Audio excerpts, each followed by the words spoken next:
Thanks, Jessica. I'm just meeting with Jessica Shailes from Ideal Marketing Company to discuss bereavement really in the workplace, because we've got a seminar coming up. So thanks, Jessica, for coming along to the meeting today.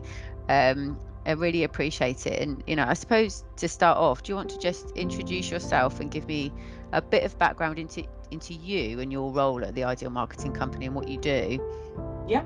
I've been working for the Ideal Marketing for 10 years, for the Ideal Marketing Company for 10 years, but I took over just over 4 years ago as Managing Director. So my role now is, with a Managing Director role in a small company, it can feel like everything, because we're not large enough to have dedicated HR departments and stuff like that. But previous to taking over the Managing Director role, I really was the head of digital marketing and heavily involved with business development. So that's still a part of the job that I've got now. Digital marketing is my expertise, my experience, and my passion as well. So running the company and then the digital marketing stuff as well. This is about a lovely man that I really had the pleasure of meeting. He used to run lots of breakfast workshops that I used to come to, sort of breakfast meetings, and he was had quite a very well known in Market Harbour, but Alistair Campbell. I mean, Alistair was sort of Mr. Harborough. He was the chairman of the Chamber of Commerce. I think an awful lot of the clients that we had were due to conversations and relationships that he had. He was always out networking and contributing an awful lot to the community. And I think there were quite a few of the clients probably got more support because he just wanted to help people, for businesses to do well. It was just quite a normal day, really.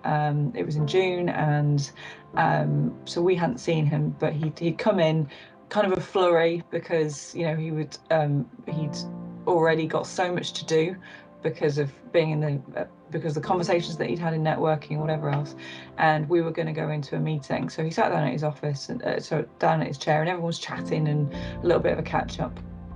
And then he was writing an email, and I noticed that he was slumped in the chair. He was 49 when he collapsed, so I think there was an awful lot of shock for everybody involved, and surprise. And I think, at the time I was sort of early 30s, and I would have said that Alistair was fitter than I was, certainly. So there was a lot of shock and confusion afterwards because it's the last person that you expect.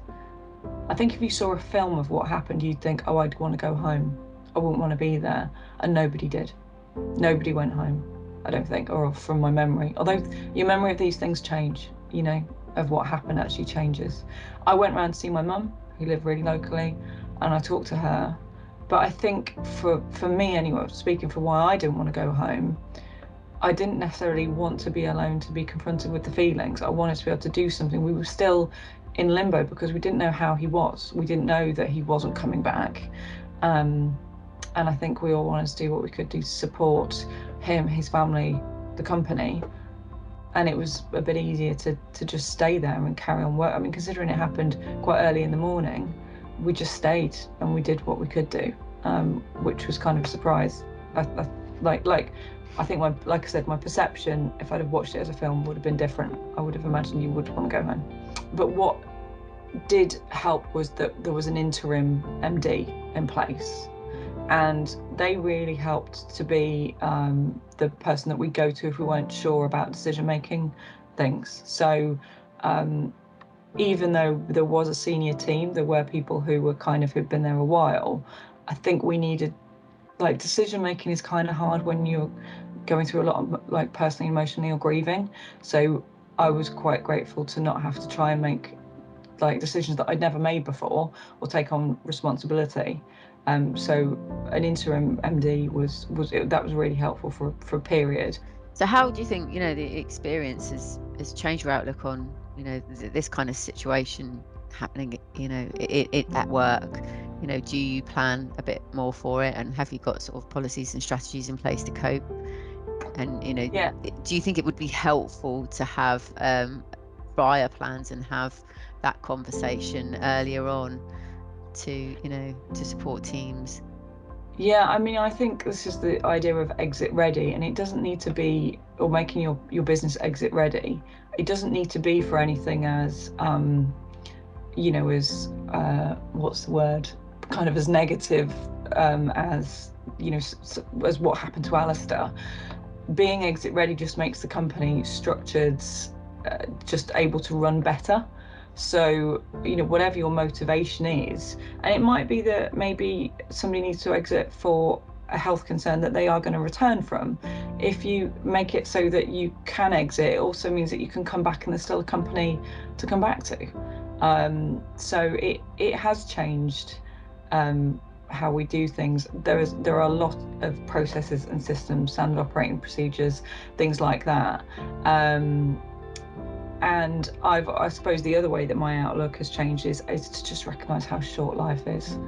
And when there's something where I just don't think things are worth it anymore, you know, on a personal level and professional level, I'm more likely to go, yeah, it's also such a personal thing, like how people respond.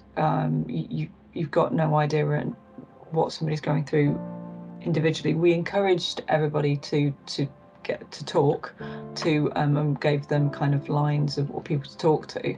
I'd encourage anyone to get therapy, but one of just generally, I think it's a good idea.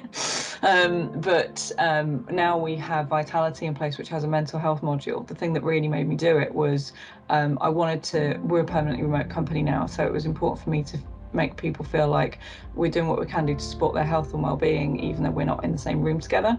And the reason why I joined up at the time that I did was that there was a mental health module attached with it where you get a certain amount of CBT or inpatient care if you need it. Because at the end of the day, you care about people as individuals, but also they are going to be able to contribute more to the company at the end of, like, from a commercial perspective. People, when they're looked after, they look after you as well.